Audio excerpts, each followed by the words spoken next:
প্রিয় দর্শক শ্রোতা ভাই বোন, অনেকেই জীবনে বহুবার অথবা এক বা একাধিকবার শয়তানের প্ররোচনায় প্ররোচিত হয়ে জেনায় লিপ্ত হয়েছেন। অনেক ভাই বোন বিভিন্ন সময় আমাদের কাছে প্রশ্ন করেন যে আমরা কিভাবে আল্লাহ সুবহানাহু ওয়া তাআলার কাছে তওবা করব। আমাদের তওবার জন্য বিশেষ কোনো শর্ত আছে কিনা, যার সঙ্গে জেনা করা হয়েছে তার কাছ থেকে এজন্য ক্ষমা চাইতে হবে কিনা, তার কাছ থেকে মাফ চাইতে হবে কিনা, নাকি শুধুমাত্র আল্লাহ সুবহানাহু ওয়া তাআলার কাছে ইস্তেগফার করলে, মাফ চাইলেই জেনার অপরাধটি থেকে আমরা মুক্তি পেতে পারি। প্রিয় দর্শক, সন্দেহ নাই জেনার মতো অপরাধ এর সাজা অত্যন্ত ভয়াবহ। আল্লাহর দৃষ্টিতে এটি এত জঘন্য অপরাধ যে জেনার শাস্তি কখনো কখনো মৃত্যুদণ্ড পর্যন্ত আল্লাহ সুবহানাহু ওয়া তাআলা ধার্য করে দিয়েছেন। রজমের মতো কঠিন শাস্তি আল্লাহ সুবহানাহু ওয়া তাআলা আরোপ করেছেন জেনার জন্য কোনো কোনো ক্ষেত্রে। অর্থাৎ কোনো কোনো ক্ষেত্রে জেনা এটা মানুষ হত্যা করার মতো অপরাধ। এই অপরাধে যদি আমাদের জীবনে কেউ আমরা লিপ্ত হয়ে থাকি, আল্লাহ মাফ করুন, এক বা একাধিকবার যদি কেউ জেনা করে থাকেন, তাহলে সেক্ষেত্রে সেই জেনা থেকে তওবার জন্য অন্য সকল অপরাধ থেকে তওবার যে শর্তগুলো সেগুলো এক্ষেত্রে প্রযোজ্য। অর্থাৎ এজন্য প্রচণ্ডভাবে লজ্জিত হয়ে, অনুতপ্ত হয়ে আল্লাহর কাছে সবসময় লজ্জাশীলতাকে প্রকাশ করে আল্লাহ সুবহানাহু ওয়া তাআলার কাছে মাফ চাইতে হবে, ক্ষমা চাইতে হবে এবং তওবা করতে হবে তওবায়ে নাসুহা। অর্থাৎ খাঁটি তওবা করতে হবে যেন সেই অপরাধে আর জীবনে কখনো ফিরে না যাওয়া হয়।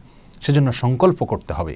কঠিনভাবে যদি সংকল্প করা হয় এবং পেছনের গুনাহ থেকে সরে আসা হয়, গুনাহের উপকরণ থেকে এবং আসবাব থেকে, মাধ্যমগুলো থেকে যদি তিনি সরে আসেন এবং আল্লাহর কাছে লজ্জিত হয়ে আগের কৃত অপরাধের জন্য ক্ষমা চেয়ে, মাপ চেয়ে নতুন করে আর কখনো না করার জন্য সংকল্প করেন, দৃঢ়ভাবে প্রতিজ্ঞাবদ্ধ হন, তাহলে ইনশাআল্লাহ জেনার অপরাধ আল্লাহ সুবহানাহু ওয়া তাআলা ক্ষমা করবেন।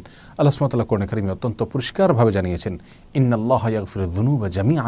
এমন কোনো অপরাধ নাই আল্লাহর জমিনে যে বান্দা যদি লজ্জিত হয়ে ফিরে আসে তো আল্লাহ সুবহানাহু ওয়া তাআলা সেটা ক্ষমা করবেন না। এমন কোনো অপরাধ নাই। শিরক সবচেয়ে বড় অপরাধ, সেটাও যদি বান্দা তওবা করে আগেকৃত শিরকের জন্য আল্লাহর কাছে লজ্জিত হয়, আল্লাহর কাছে লজ্জিত হয়ে মাপ চেয়ে সে ফিরে আসে আর কখনো করবে না বলে সংকল্প করে, তার ভুল সে বুঝতে পারে, তাহলে আল্লাহ সুবহানাহু ওয়া তাআলা শিরকের মতো অপরাধ পর্যন্ত মাফ করে দেন।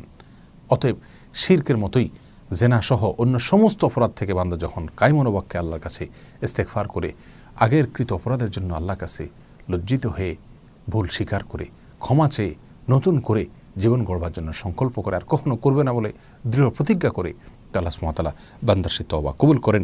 নবী আলাইহিস সালাম বলেছেন, ইন্নাল্লাহা ইয়াকবালু তাওবাতাল আবদি মা লাম ইউগারগির।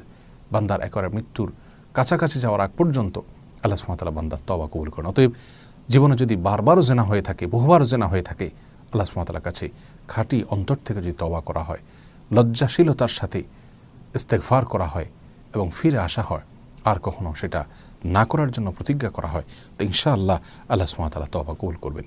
প্রিয় দর্শক, এক্ষেত্রে যার সঙ্গে জেনা করা হয়েছে তার কাছ থেকে ক্ষমা চাওয়া এটি শর্ত নয়।